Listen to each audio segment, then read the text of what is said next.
Praise God. Thank you, Ate Joyce. Isang malakas na palakpak para sa ating Panginoon ulit. Um, Again, no, let's all pray because we don't have time. Lord, maraming salamat po sa gagawin mo ngayon. And we are excited, Lord, for everything. And Lord, we just want to say sorry sa lahat ng aming mga nakikita na hindi galing sa'yo. Lord, mga naririnig, even mga wrong desires, wrong motives, wrong plans. Lord, if it's not from you, remove it in the name of Jesus. Lord, today, we just want only to focus to you. We just want only to fix our eyes on you, Jesus. And Lord, as I share your word, anoint your servant. Holy Spirit, let your will be done. We love you, we praise you in Jesus' mighty name. And everybody say, Amen. Praise God. Good morning po sa lahat at good morning din po sa mga nasa online. Amen. Ang title po ng ating pag-uusapan ngayon is Overcoming Lust. Yan, dahil tama no, yung kanina, it's a month of February. Tama, di ba? It's a month of February, di ba? At halos lahat ng karamihan, alam natin, kapag February, it's a month of love. Ito na yung month na kung saan ang usap-usapan madalas is about pag-ibig. Nakarelate mo? Nakaka-relate naman tayo lahat, no? So, pero karamihan din sa atin, hindi natin alam that February po is a month of temptation. Okay? Kaya maraming taong nagmamadali, naiinggit, but si classmate may love life na. Si office mate may kachat na lagi. Ikaw ngayon, naku, naghahanap ka na. What else? Nagpapakute ka na. Di ba, kapal-kapal na ng lipstick. Yung eyeshadow mo ay talagang, eyeshadow ba yung pilik mata? Eyelashes, basta lahat ng shadow nilalagay mo na, Chinchansu. Hindi lang yon, nagpapapansin ka na. Diba? Well, honestly speaking, that's true. Tama po ba? But remember this, church. One wrong decision will lead to great destruction. Pwede po ba sabay-sabay natin itong basahin? 1, 2, 3, go!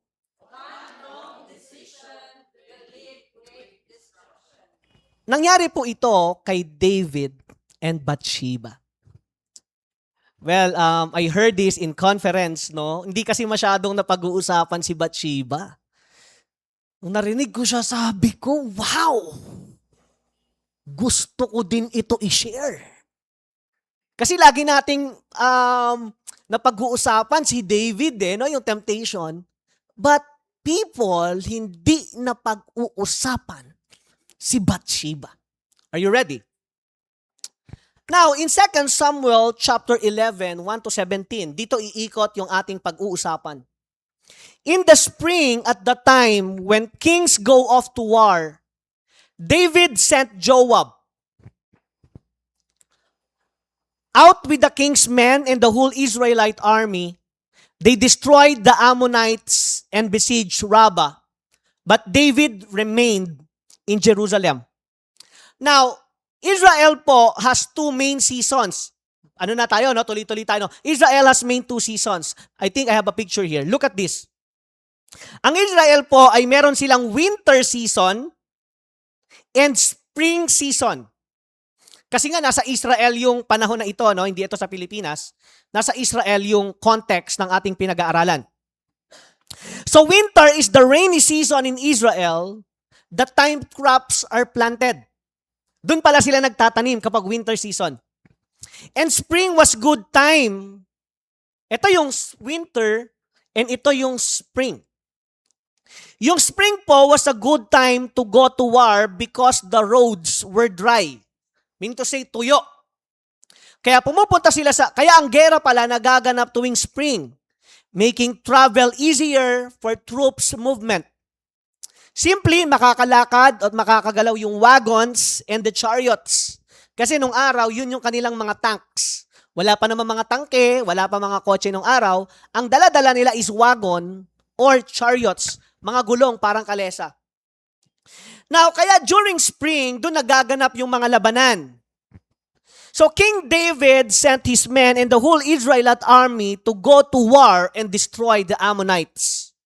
But, listen, hindi sumama si David.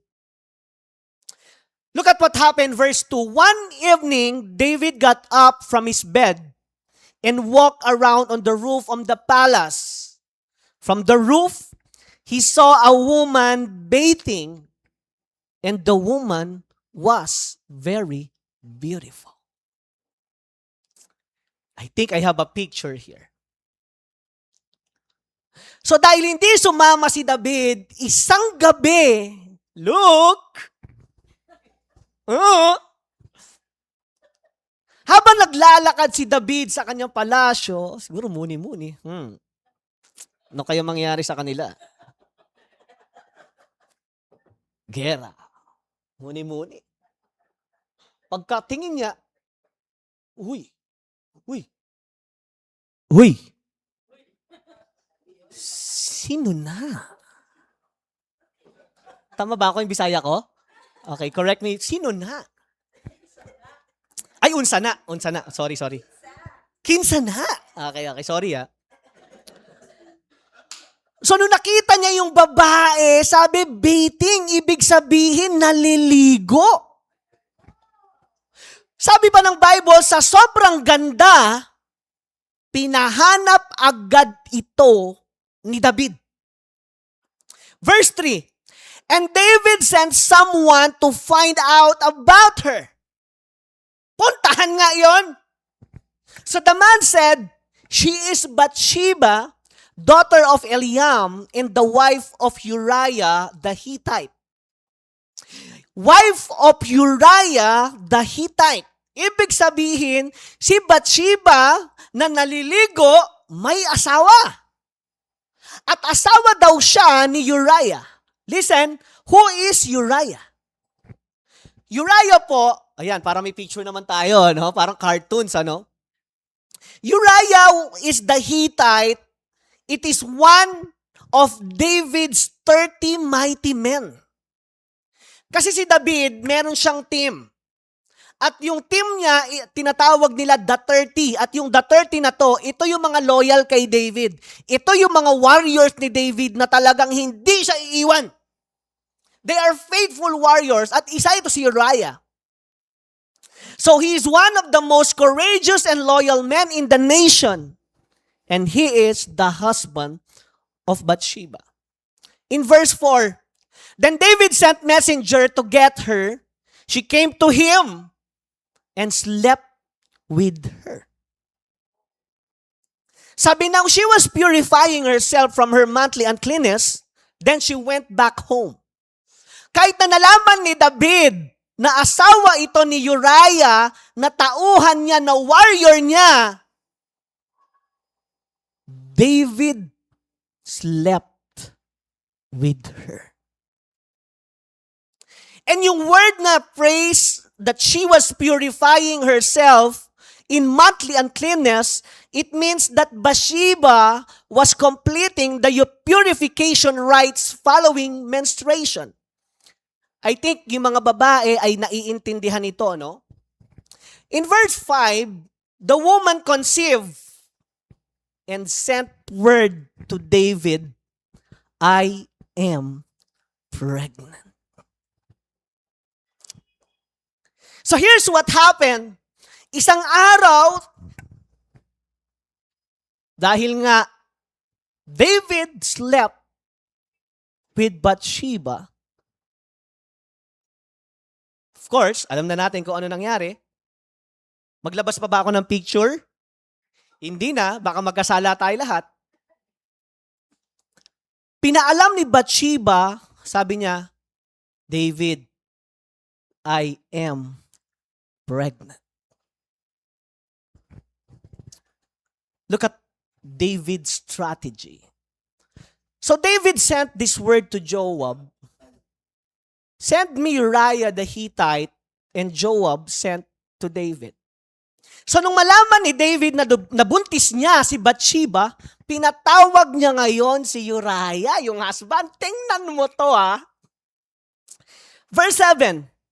So pinatawag niya, when Uriah came to him, David asked him how Joab was, how the soldiers were, how the war was going. Then David said to Uriah, go down to your house and wash your feet.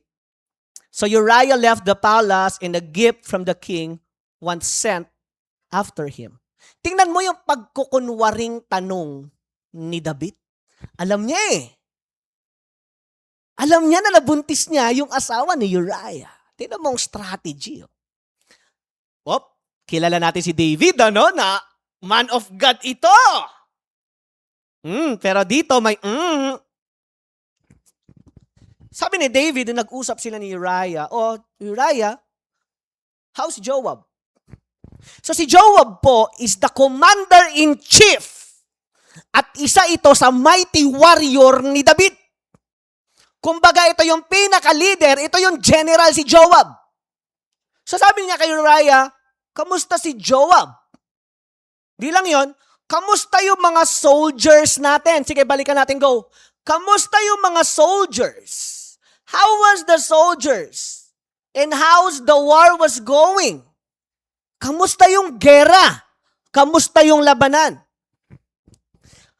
So sabi ni David, sige, ganito na lang. Umuwi ka na muna sa inyo. Next slide, please. At sabi niya, binigyan niya daw ng gift si Uriah. Listen, hindi lahat ng nagbibigay ng gift sa iyo ay may good intention. Pakisabi sa katabi, Verse 9. Alam mo, galing ng Bible. Pwede ba isa muna malakas sa palakpak sa Bible dyan? Hallelujah. Verse 9, but Uriah slept at the entrance to the palace with all his master's servants and did not go down to his house. Then David was told, Uriah did not go home. So he asked Uriah, haven't you just come from a military campaign? Why didn't you go home? So nireport na hindi daw umuwi si Uriah at doon natulog sa entrance ng palasyo kasama ang ibang mga servants. Ginawa ni David, pinatawag niya ulit si Uriah. Sabi niya, Uriah, bakit hindi ka umuwi sa bahay niyo? Sagot ni Uriah, galing nito. Verse 11, Uriah said to David, sa kanyang boss, sa kanyang employer, sa kanyang king. Sabi the ark and Israel and Judah are staying in tents, and my commander Joab and my Lord's men are camped in the open country. How could I go to my house to eat and drink and make love to my wife? As surely as you live, I will not do such thing. So meaning to say, sabi ng loyal o warrior ni David, bakit, sir, bakit ako uuwi sa bahay? Yung ark binabantayan namin. At nagsaserve kami sa iyo at naglilingkod kami sa bansang Israel. Bakit ako uuwi sa bahay? At kakain ako, iinom ako, at making loving to my wife. Sabi ni Uriah, hindi ko po magagawa yun sa'yo, mahal na hari, hanggat nabubuhay ka. So Uriah was very loyal to the king. Hindi niya alam, pinagpaplanuhan na siya ni David. Verse 12. Then David said to him, okay, galing pa rin ni David. Di na huli Next strategy. Okay, stay here one more day. And tomorrow, I will send you back. So Uriah remained in Jerusalem that day and the next. So at David's invitation, verse 13, he ate and drank with him, and David made him drunk. But in the evening, Uriah went out to sleep on his mat among his master's servants, and he did not go home. In other words, isip ulit si David to cover up his sin. Okay, Uriah, stay here with me. In-invite siya ni David. Ginawa ni David, nakipag-inuman siya kay Uriah at David made him drunk. Meaning to say, sinadyang lasingin.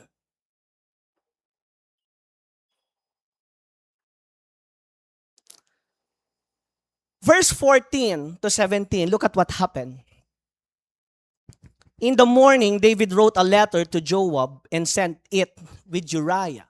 Sulat daw si David kay Joab, yung kanyang general. In it, he wrote, put Uriah out in front where the fighting is fiercest. Ilagay mo si Uriah kung saan pinakamalakas yung patayan. Then withdraw him, so he will be struck down and die. Hindi lahat ng nakakainuman at kasama mo sa pagkain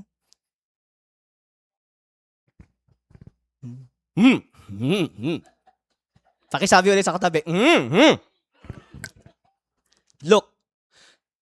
So while Joab had the city under siege, ito na, hindi alam ni Joab, hindi alam ni Uriah, he put Uriah at a place where he knew the strongest defenders were.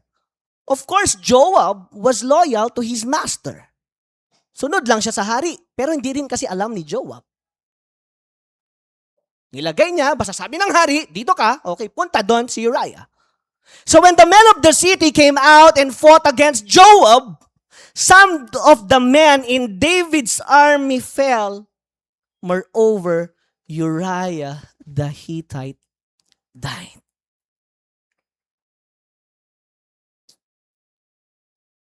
So to cover up the sin of David,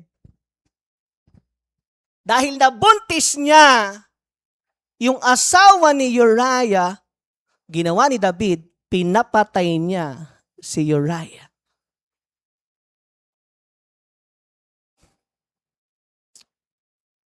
First Samuel 11:26 to 27.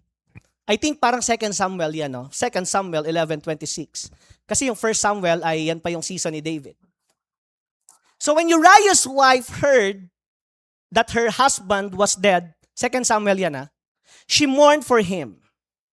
After the time of mourning was over, David had her brought to his house, and she became his wife and bore him a son. Tingnan mo kung gaano ka-chick boy talaga ito si David. But the thing David had done displeased the Lord. So according to the Bible, Bathsheba, nung nalaman niya na namatay ang kanyang asawa na si Uriah, she was crying. Sino ba namang hindi iiyak doon? Namatay yung asawa mo sa gera. So after the morning, ginawa daw, pinakasalan ni David si Bathsheba.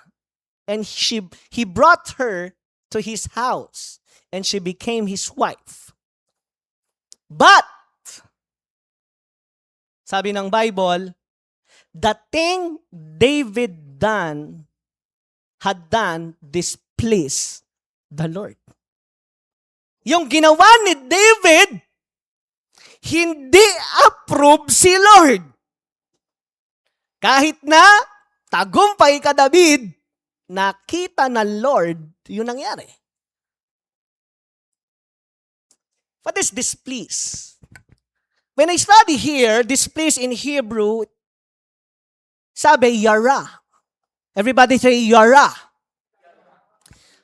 The definition is the properly to be broken up with any violent action. So nung nakita ng Ginoo yung ginawa ni David, na broken si Lord. Anong ginawa mo, David? look at what happened. Fast forward. As a result of David's sin with Bathsheba, 2 Samuel 12:18a, on the seventh day, the child died. Yung batang anak ni David kay Bathsheba secretly died on the seventh day. Now, let us remember two things. Ano makikita natin dito? Number one wrong decision will lead to great destruction. Inulit ko lang ulit yan because that's important. So, isang maling desisyon mo, pwedeng maraming masira. Kaya lang, ito kasi yung panloloko ng devil madala sa atin. I think yung sinend ko kay Harona. Ay, okay lang naman. Kasi isang beses ko lang gagawin. May mga ganyang words si Satanas. Oo nga, no? Minsan lang naman. Try ko. Wala naman nakakakita. Wala naman si pastor. Wala naman yung life group leader natin. Okay lang yan. And last, ginagawa naman ng iba, gawin ko na din. You know, of course, we have the opportunity to handle the comfort ministry with the DMI, with the partnership of DMI. We went to the funeral last Thursday. There was a young lady, 25 years old. Ano po? Nabatay yung baby niya, 7 months old. She is a Christian also. Kaya nga nagsabi ako sa kanya, is it okay to have funeral service here? Ay, okay lang po. Christian din ako. Di ko na lang sasabihin yung church. Sabi ko sa kanya, nasan yung husband mo? Kasi sakit nun. Nag-aasikaso siya, nakikipag-usap siya sa amin, nakikipag-usap siya sa mga iba't ibang tao. Tapansin ko sa kanya, parang ang hirap naman ng ginagawa niya. Ang sakit. Sabi ko sa kanya, nasan yung husband mo? Alam mo, sabi niya sa akin, wala po akong husband. Hindi po kami kasal. Iniwan niya po ako.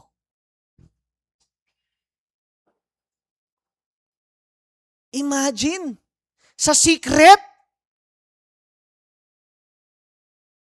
moves. Magkasama sila. Pero nung namatay na, mahirap na, iniwan na. Alam mo, sabi niya sa akin, she was crying. Pastor, ayoko na. May phobia na ako. Umiiyak yung puso ko. Sino yung lalaki na yun? Ikaw din baka parang, anong ginawa mo? Christian ka! Uma-attend ka ng church! Kawawa yung 7 months old. At siya din, sabi niya, ayoko na. So one wrong decision will lead to great destruction. Number 2, the consequences of sin affect not only us, but those we know and love. Remember, lahat pwede mo naman gawin. Walang pipigil sa'yo. Pero tandaan, ang kabayaran ng kasalanan, maraming maaapektuhan. Sarili mo, pamilya mo, at pwede din mga kasamahan mo. Like what happened to David. Isang maling desisyon, it will leads to lying and planning to kill his loyal men na handang magpakamatay sa kanya, na handang magpakamatay sa bansa. Look what happened, pinapatay niya. So pwede pala na isang kasalanan mo, madamay ang kasama mo. Marami na po akong nakitang ganyan. Now, let us see the way lust attacks. Pastor, grabe pala yung attacks ng lust. Yes. Let us see paano uma-attacks itong lust na ito. Letter A, lust attacks you every season. In 1 Samuel 11:1, sabi, in the spring, at the time when kings go off to war, David sent Joab out with the king's men and the whole Israelite army. They destroyed the Ammonites and besieged Rabbah. So always remember, church, ang temptation, walang pinipiling season yan. Mainit o malamig, you will be attacked. Nasa bahay ka o nasa labas, you will be attacked.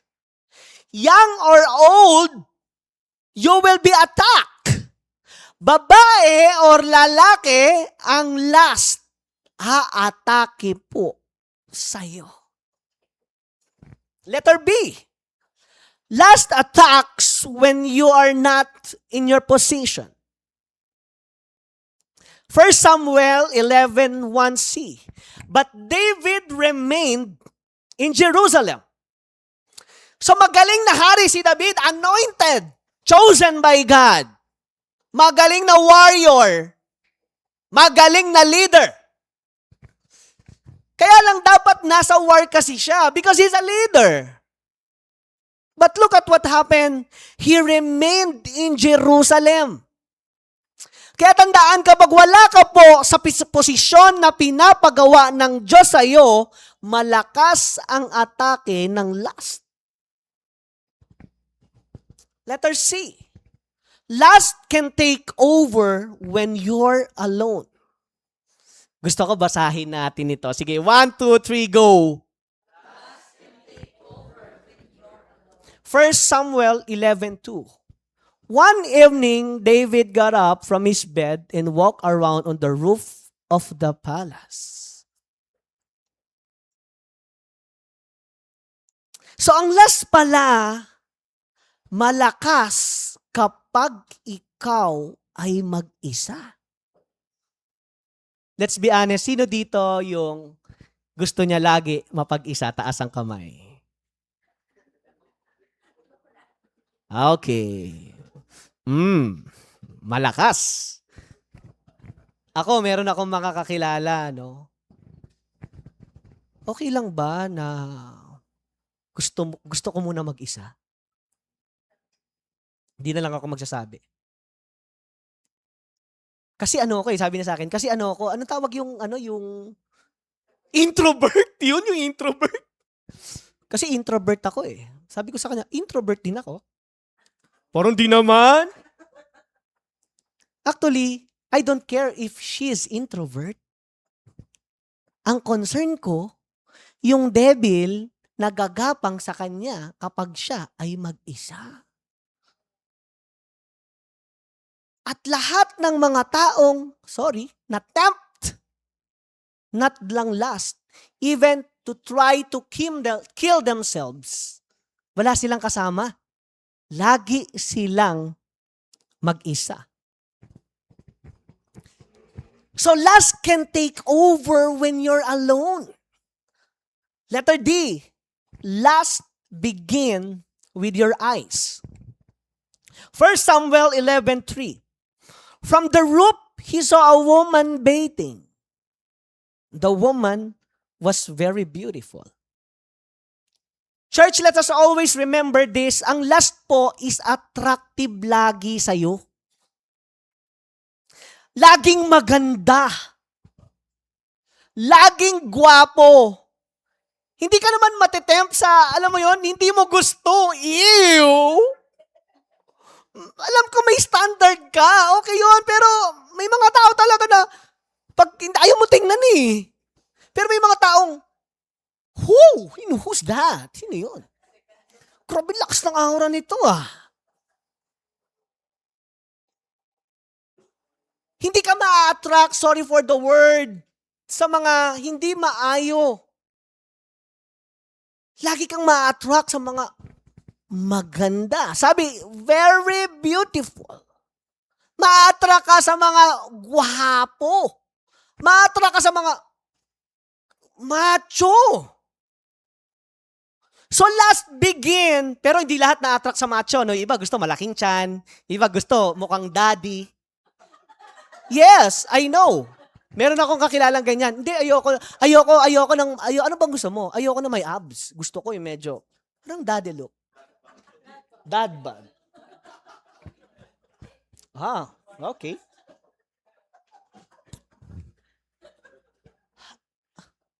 Church, listen. Tingnan niyo po yung picture na ito. Di ba't pag nakakita ka ng,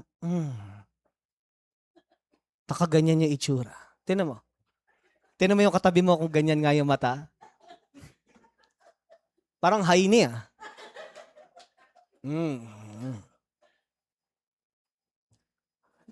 Sino nakaka-relate dyan? Parang tumatawa si Matthew ah.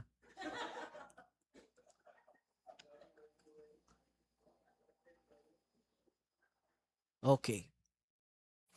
So last begin with your eyes. Letter E. Last. Eto maganda. Basahin natin ito. 1, 2, 3, go!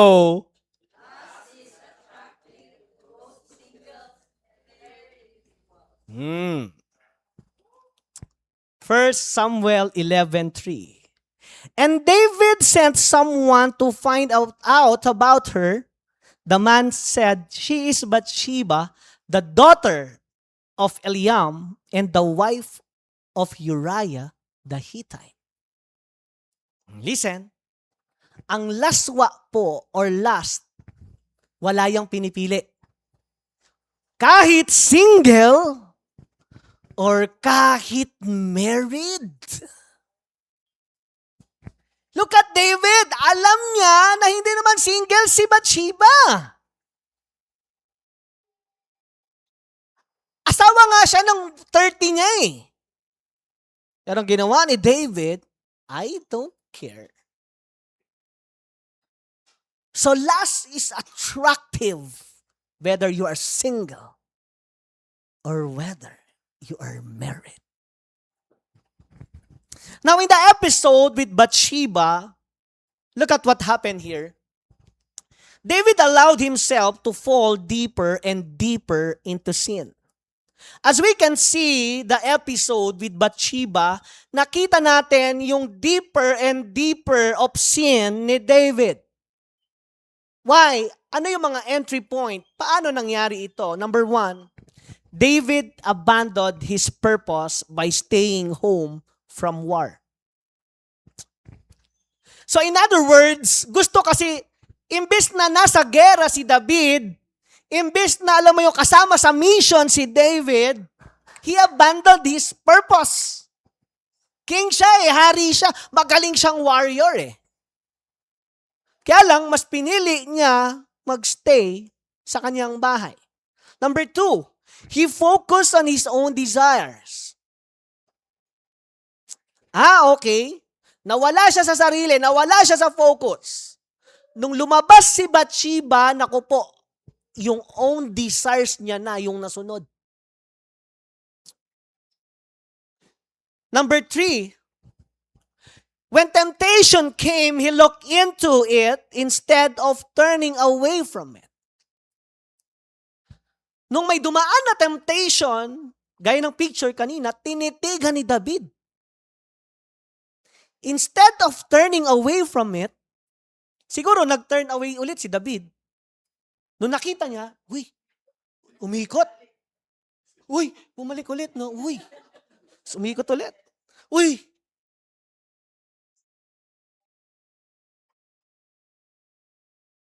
so nakita niya, ay. Number 4, he sinned deliberately. Deliberately means knowingly. Ibig sabihin, alam ni David na mali yung gagawin niya. Ay, mali ito. But, he continued. Number 5, he tried to cover up his sin by deceiving others. So, sinubukan niyang pagtakpan ang kanyang kasalanan sa pamamagitan ng paglilinlang sa iba. Nag-atik-atik si David. Tama, mi? Atik-atik? Kunwarian? Loko-lokohan? Atik-atik? Kaya kailangan magaling kayo dyan. Ako, I was in a season today that I become sensitive. Teka lang. What will happen to me?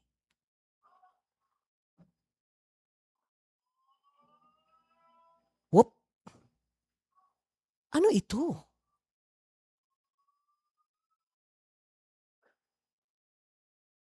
Nasa season na ako ng, siguro dahil sa comfort ministry, no, yung mga namatay. Teka lang, isang beses lang ako mabubuhay. Whoop. Anong gagawin ko? Kailangan every step, every connection, lahat, sensitive. Kasi baka mamaya, naloloko ka.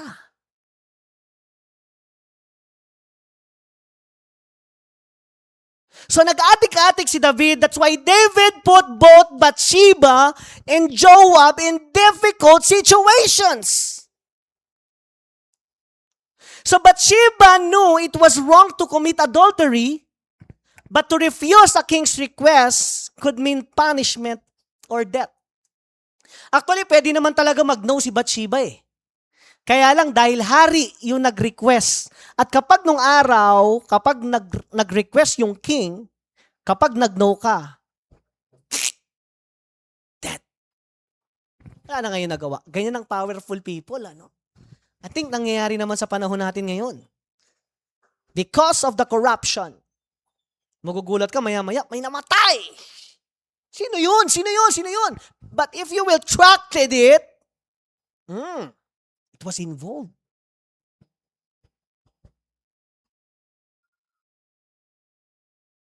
So Joab did not know why Uriah had to die, but it was obvious that the king wanted him killed.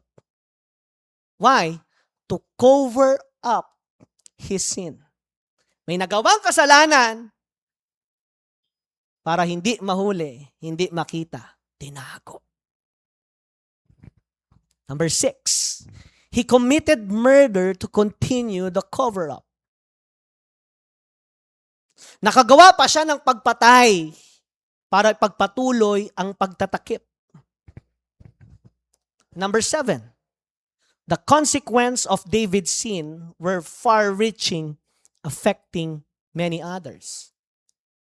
Because of David, ang dami ngayon na apektuhan. Marami ngayon naguba. May namatay, may nasira. Now, what is lust? Ba't ganyan ba yung lust? Lust in Greek, it is epitomai. Epitomia. The definition, it is a longing, concupiscence. Tama ba ako? Concupiscence, desire, over-desire, or run-away desire. So lust stands in opposition to love. Magkaiba daw yung love at magkaiba yung lust. Kaya nga sa mga girls, single women here, single ladies, single man, kailangan maintindihan mo yung lust or love. Kasi pag lust, temporary. Pag nakuha mo na yung gusto mo, bye-bye. Pero iba yung love. Sabi, it is restless and like an addiction, always wants more. Ang lust pala gusto lagi inahanap. Nakaka-addict daw ito. So when the craving for sexual gratification is ignited, and there is opportunity for sexual sin. Ano bang sabi ng Bible sa lust? Revelation 21:8. Look at this. But the cowardly, the unbelieving, the vile, the murderers, the sexually immoral, those who practice magic arts, the idolaters, and all the liars, they will be consigned to the fiery lake of burning sulfur. This is the second death. So meaning to say, ang lust po is a dangerous sin. Why? It will bring you to hell. Kala natin, biro-biro lang, no? Di, okay lang na. Sabi, they will be consigned, ikukulong sila sa impyerno yan, to the fiery lake of burning sulfur. So James 1:13-15, malapit na tayo. When tempted, no one should say, God is tempting me. For God cannot be tempted by evil. Nakaka-experience na ba kayo ng ganito? May temptation? Ay, parang tinitempt ako ni Lord. That's wrong. Ang temptation, hindi galing kay Lord. Sabi for God cannot be tempted by evil, nor does He tempt anyone. Meaning to say, ang temptation, hindi talaga siya galing kay Lord. Saan siya galing? Go next. But each person is tempted when they are dragged away by their own evil desire and entice. So ang temptation pala, galing ito sa iyo. Sa evil desire natin. And we have all that. Lahat tayo may ganyan. Because we are sinful by nature. Sisihin natin si Adan at si Eva. Meron tayong ganito. Kaya lang pag hindi mo siya na-control, delikado. Now, sino dito gusto, Pastor, aaminin ko, may ganyan naman talaga ako pero secret na lang, wag na lang.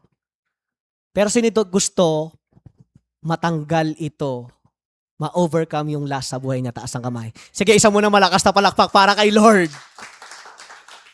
Because it's February, no? That's why sabi sa akin ni Lord, you talk about it.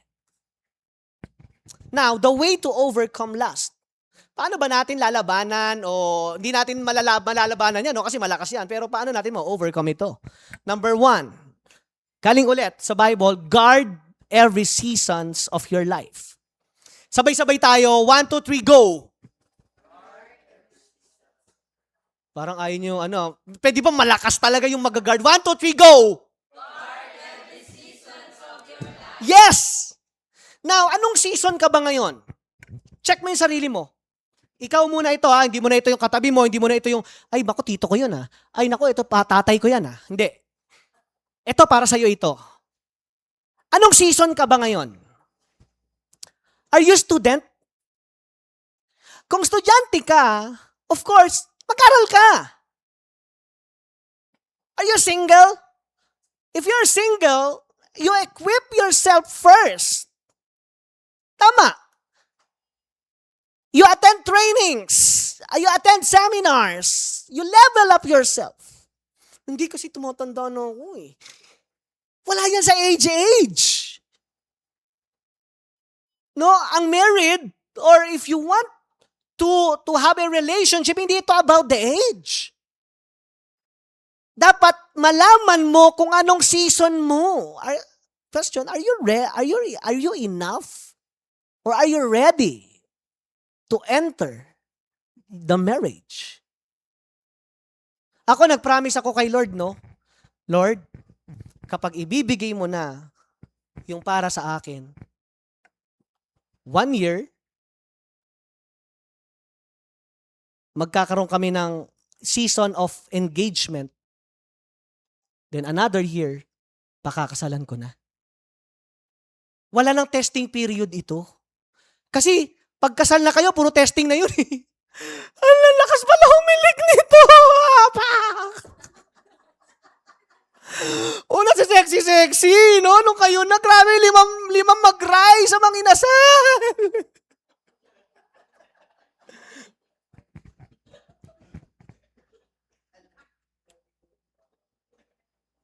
So habang single ka, kailangan i-equip mo yung sarili mo. Lord, make me a man or a woman that you want me to be. At para din po doon sa mapapakasalan, sa taong ibibigay mo sa akin. Pwede ba mga youth, ganyan ka? Hindi yung porket nakita mo lang Sunday, ang ganda. Wow. Target lock. Kaya siguro minsan may mga hindi pa tayo pinapadala ni Lord ng bago, no? Baka mamaya ligawan yan.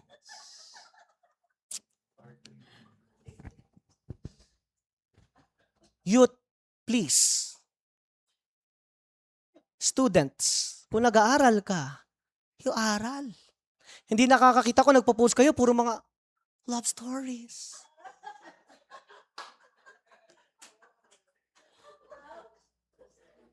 Ako nagko-comment lang ako sa inyo, no? Pero, Lord, protect him.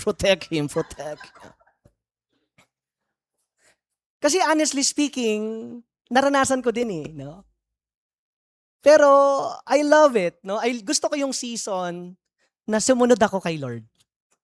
Kasi nung sumunod ako sa Lord, kahit mahirap, kahit masakit, nung hinog na ako, binigay na ni Lord. Wow.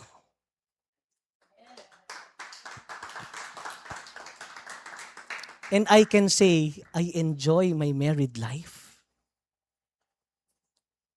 Isipin mo, nung kinasal kami ni Nice, wala akong pera. Meron lang ako pananampalataya. Wala ako ni piso. Kaya lang sumunod kasi ako kay Lord. And God provided. He touched people. Sagutin mo yung ano niyan. Bigyan mo na niya. Hindi ako naiilang sa parents niya. Ay, Mami, hello! Ano pong ulam dyan? Pwede po ba akong makikain? O sige, kainin mo yung kaldero.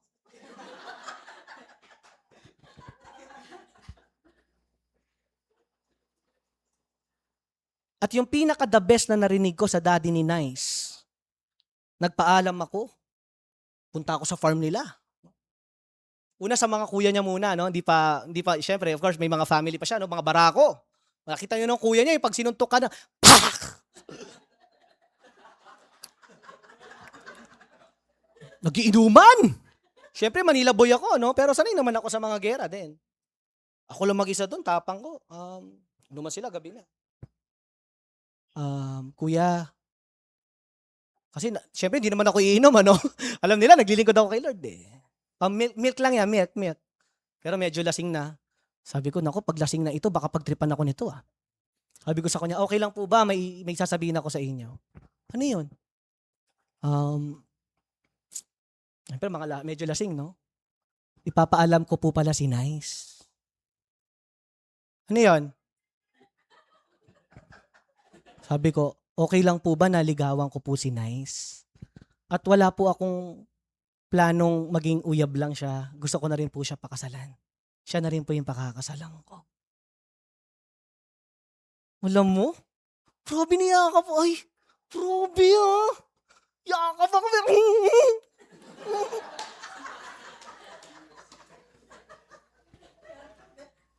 Pangalawa, sa tatay. Makita mo naman yung tatay ni Nice eh. Parang pakyaw yung katawan nun eh. Yung fit lang pero parang pag sumuntok ng baka, tulog. Laking katawan nun. Umaga, flight ko na eh. Papunta na ako ng Maynila. Patay, kailangan ko na magpaalam. Crucial na eh. Tasan po ba si Tito? Magising ko, nandun, nagtotroso. Yung may hawak na na chainsaw. Sabi ko, patay ako dito. Kaya ako magpaalam. Habang nga, to. Punta ako doon. No? Tito. Siyempre, baka mamaya, no? Tito. Hirap kaya. Ano yun? Tito, may papaalam po sana ako sa'yo. Ano yun? Gusto ko po sanang ligawan si Nice. At wala po akong, hindi ko lang po plano siyang maging uyab, pero siya na rin po yung gusto kong pakasalan at pakasama habang buhay. Alam mo, sagot ng daddy niya sa akin. Sabi niya sa akin, nung buhay pa ito alam mo Brent, kahit piyang yung manligaw sa anak ko, tatanggapin ko, basta wag niya lang sasaktan yung anak ko. Yung sa akin, sige. Talon na ako talaga! Woohoo! Ngayon, anytime. No, ang ganda ng relationship namin kahit wala na si Daddy Nick, maayos. Bakit? Alam ko Inalagaan si Nice, pinaaral siya ng kanyang magulang, tas ganun, kung ano-ano lang gagawin mo sa kanya. Ako, I see my daughter na siya. Paano umihi? Paano pumupo? Paano umiyak? Tas biglang one day, may isang, na sasaktan lang si Nice. Ay, sasaktan lang si Nasha. Of course, no. Kasi sabi ko kay Lord, use me. Yung pagsunod ko, Lord, gusto ko din mangyari ito sa iba. At ang sarap ng sumusunod kay Lord. That's why guard every season of your life. Number 2. Ay, parang wala sa script ko yun. So are you married? You attend couples retreat. Ay, yung muna tayo. Are you married? Guard the seasons of your life. Are you married? Attend couples retreat. Seminars, makipag-date sa asawa. Kami ni Nice, no? Last, nanood kami ng Avatar, walking kami together, working kami together, usap kami together. Minsan kain kami sa mga restaurants, di ba? Because nandito na kami sa season of married namin. Imbis na mag-away kami, talika, ano bang plano natin, pagtulungan natin? Together. No, kapag married ka na, ganyan ka. Dapat together. Next, are you widowed or single parents? Meron naman talagang ganyan, kahit sa Bible. Pero ang ginawa nila, sabi ng Bible, you serve the church. You support God's mission. Kasi si Lord yung asawa mo. At alam nyo ba, sabi ng Bible, lahat tayo, we are all the bride of Christ. Hindi lang ang babae ang bride. All of us, all the followers of Jesus are bride of Christ. Okay, so guard every seasons of your life. Number 2, next, always position yourself in God's presence. So wag kang aalis sa presence ng Diyos kasi delikado. So imbes na nasa mission si David, ayon, nagpaiwan. So si David, magaling, pero nung doon siya mag-isa, doon na siya inatake. So same with us. Paano ako makakaposition lagi, pastor, in God's presence? You joined life group. Sali ka sa mga godly networks. Sali ka sa mga Christian conferences. Basta sumali ka kung saan ka mag-grow kay Lord, you join. Di masama mag-explore. You join. Okay, kasi marami kang marirealize, magmamatured ka lalo. Okay? So, kung si David na-tempt, dahil siya mag-isa, look at this. Matthew 4:1-3. Then Jesus was led by the Spirit into the wilderness to be tempted by the devil. After 40 days and 40 nights, he was hungry. Then the tempter came to him and said, if you are the Son of God, tell these stones to become bread. Balikan natin ulit yung verse 1. So, kung si David na-tempt mag-isa, ang ating Panginoon din po, nung siya ay mag-isa, ang lakas ng temptation. Ito mga kilala na to, mga man of God na to, ito si Jesus na to, ang ating Panginoon na to. Tinempa ng devil, how much more ikaw? That's why wag ka laging mag-isa. Pwede ba pakisabi po sa katabi mo, wag kang mag-isa.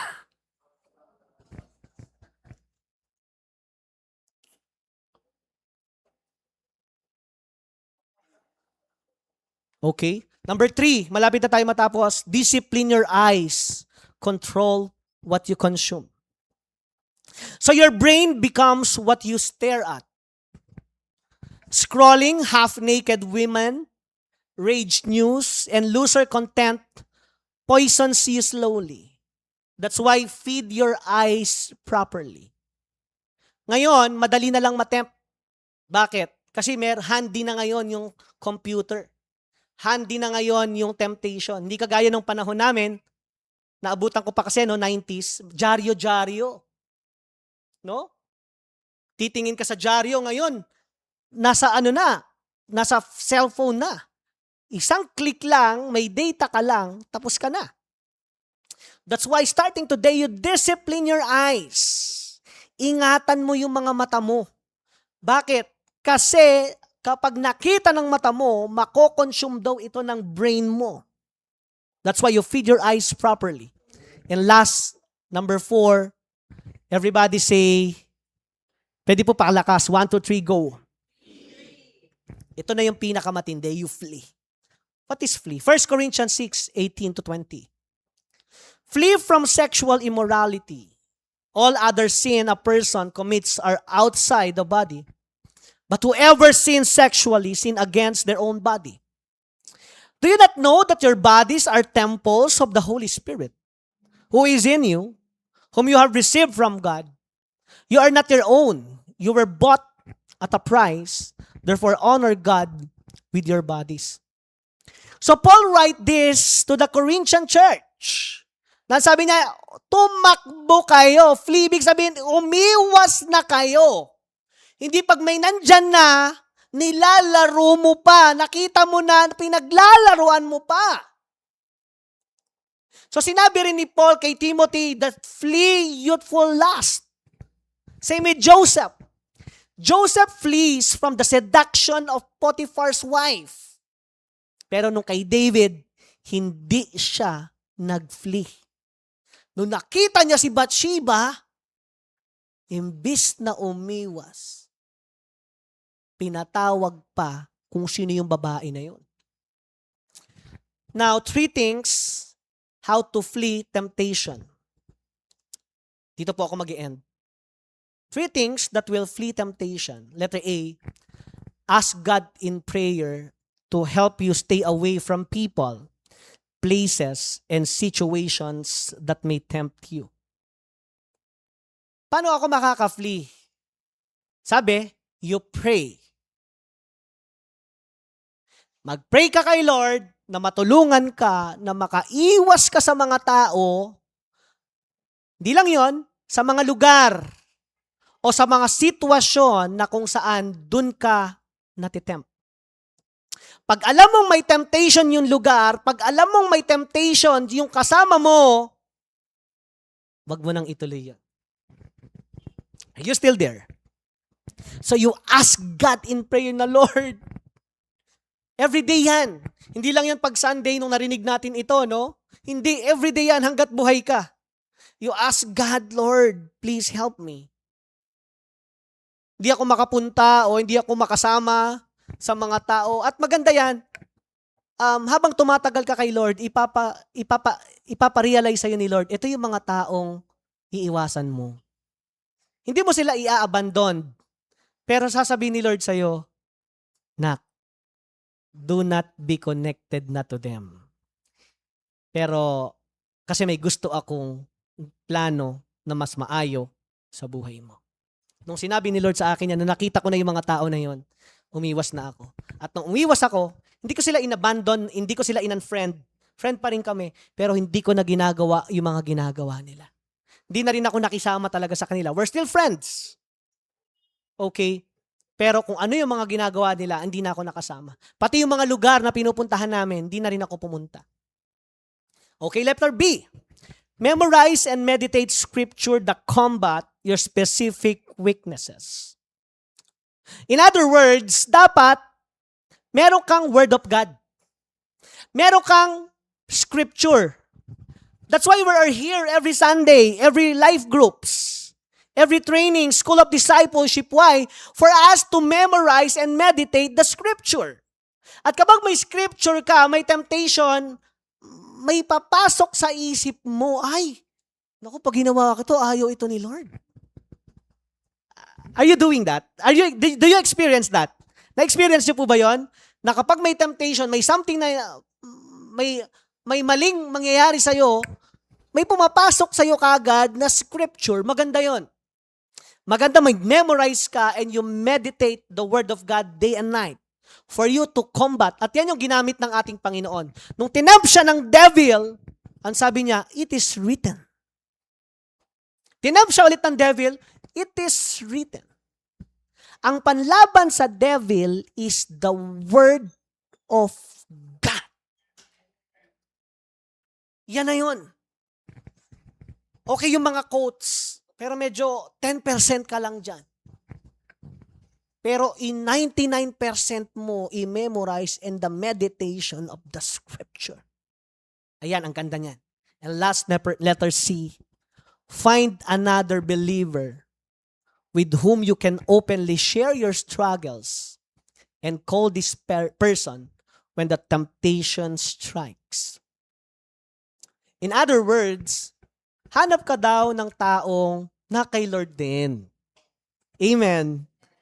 Diba? Why? Ito yung accountability partner mo. Na itong tao na ito, na alam mong makakatulong sa'yo. Na makapag-open up ka. Ako, no, may mga nag-open up sa akin. Pastor, ganito nangyari sa akin, ganito nangyari sa akin. Maganda yon. And secret lang yon. Hindi yung pag sinashare sa'yo, alam mo, pastor, yung mga ano dyan, no? No. It's your accountability. No? Maganda, kapag sinare sa'yo, yung ano mo lang, hanggang doon lang yun. No? Wag mo nang i-share pa din sa iba. Ano ka, evangelist? Wag mo na i-share yung mga private. Okay, mag-evangelist, share mo si Lord. Pero yung problema o concern ng isang tao, it's private. No, it's private. Kasi hindi mo alam, no? May struggle pala siya. Hindi mo alam yung totoong storya. Kaya lang, kumalat na. Of course, hindi maganda mangyayari. May consequence din yon, no? Again, no, hanap ka ng tao mapagkakatiwalaan mo. Nandiyan yung mga life group leaders natin, mga ninong and ninangs natin, tama? That's why we have elders in this church. No? We have life group leaders in this church. We have youth mentors. We have coordinators here. We have ates kuya. We have the pastor. Why? Kasi we have chosen by God. No? How? Kapag may struggles ka, kapag may temptation ka, you share it.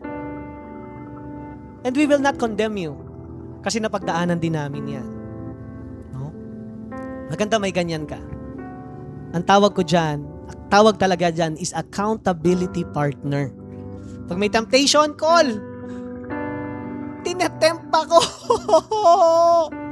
Magkatawag. Okay, you pray. Lord, in the name of Jesus, I rebuke the temptation.